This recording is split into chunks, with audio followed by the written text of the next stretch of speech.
Hello guys, so what we have today here is 1NZ engine. So the code we have is P0301, sorry, P0301, that's cylinder 1 misfire. So I'll need to replace the ignition coil. So you need to know the arrangement of the ignition coil so that you don't have troubles in replacing. So you count from the timing side,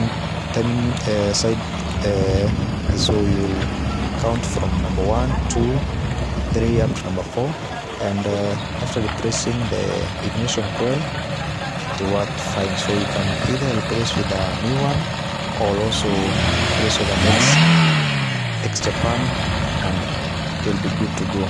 P0301, that's how you solve the issue. Thank you, and I'm out. Remember to subscribe. I'm Kevin Auto Insider.